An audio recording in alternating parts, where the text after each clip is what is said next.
Hey guys, this is Jen from Teach Love Autism, and this is a video preview of the interactive morning meeting binder. So one of the best things that I have done in my classroom is I have used morning meeting to get my students engaged, active, communicating, answering questions, and just overall participating as a group. So this is an activity that I do in my classroom in whole groups, or I've done it in small groups in years past, depending on the needs of my students. But what I love about this binder and the set of materials that you get with this is you get 4 levels that are differentiated, and you can even differentiate them more if you'd like. But the nice thing about it is you could have all the students in your room with this binder doing this together, and they can all be on different levels, yet everyone's working together in the room. So what I want to do is I want to jump inside this and we'll talk more about how you can set that up. So the first thing I want to show you is how this works. There are multiple levels and multiple sets of materials. In this picture, you can see 3 of the 4 levels, and I will be sure to show you that 4th level as we go through. This picture right here would be considered level 3, where they're still Velcroing the pieces, but the pieces are much smaller and you have lots of choices available for the student to put in those boxes. And then this picture and this picture over here would be level 4 pictures because the students are using a word bank at the top. These are not Velcro pieces. It is just an anchor chart or a word bank, and they are going to write it in on the line. So the month is, they go to the top, they can circle it if they want, and then they would write it on the line. Same goes for the weather over here. They would say the weather is, pick which kind of weather, they could circle it and use a dry erase marker and write it in. And then this level I would say is my level 1, and level 2 really is very similar. It just has multiple pieces, so instead of having 1 choice they have 2, but this level 1 is your errorless level, where you have 1 piece and the student puts it in the spot. They can't get it wrong. You gave them the only choice that's right, but they're able to participate in the activity. So, and as you can see with this picture, you can see that I've housed these materials in a binder. These 2 are binders that zip up, so when the pieces fall out, they just stay inside the binder, and we're not running around looking under tables and on the floor for the missing pieces. They're just housed inside the zipped up binder. And then the 2 level 4 books, we bound and made those so that they were bound with a coil binder, and I like housing those materials that way as well. And if you want, you can even create a little cover for it. So let's move on. So prepping the materials, I'm not going to get into this too much. I think it's pretty self-explanatory, but basically you just need to pick the materials that work best for the students in your class, and that will ultimately help you figure out what to print. Then depending on how you're going to do it, most of you will probably want to laminate everything, even the level 4 when they're writing, because you want them to be able to use dry erase and erase it to reuse it the next day. Okay, and I do have some little quick tips over here to help you save on lamination and storing and things like that.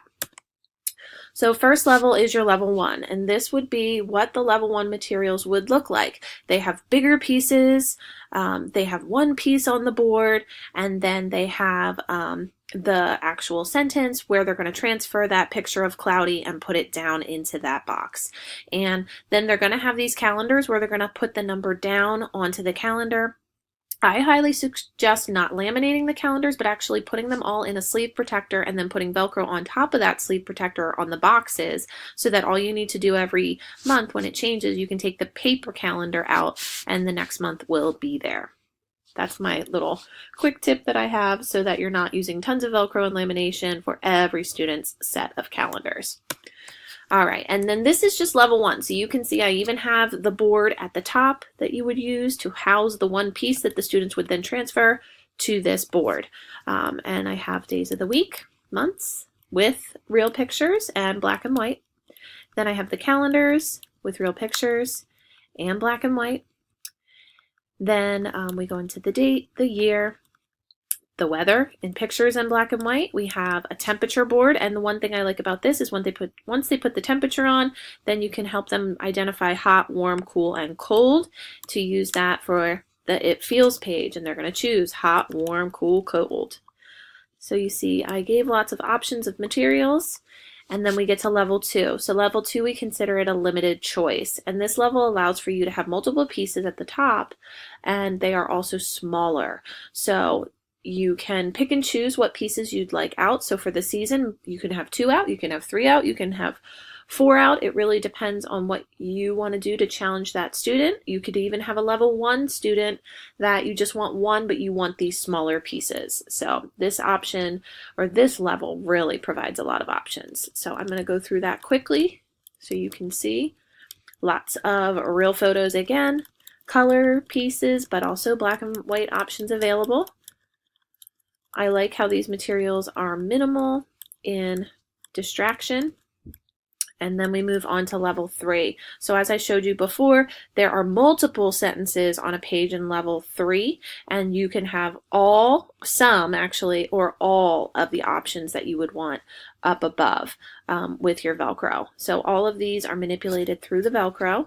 And again, I have the temperature chart here, but you're answering the weather is and the temperature is. You're answering multiple questions for the days of the week. And this is picking from a larger array, which is obviously more challenging. So I'm going to quickly go through here. I tried to provide enough storage on these pages, being as there's going to be multiple pieces on a page.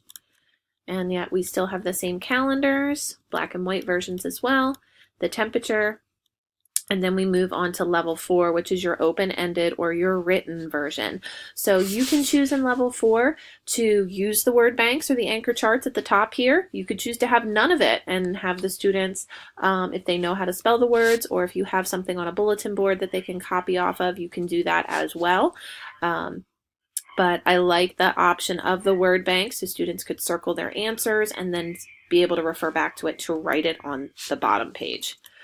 So there are anchor charts, and then there are your calendars, same setup. I would actually have the students write the numbers in. If you wanted to use a sheet protector and let them do it with dry erase, like I suggested before, just don't put the Velcro on the squares, and that would work as well. Or you can choose to do the numbers with the Velcro. And then lastly, as just like a fun add-on, I created these tracing pieces. So for any level that you choose to use it with, you could have the students trace the words or the numbers as before they would place them onto the board, or even after they place them onto the board, and use a dry erase marker with those. And then at the end, I provided extra storage space for pages that you might want to put at the back of the binder to house some of the pieces that you are not using. So I appreciate you guys checking this product out.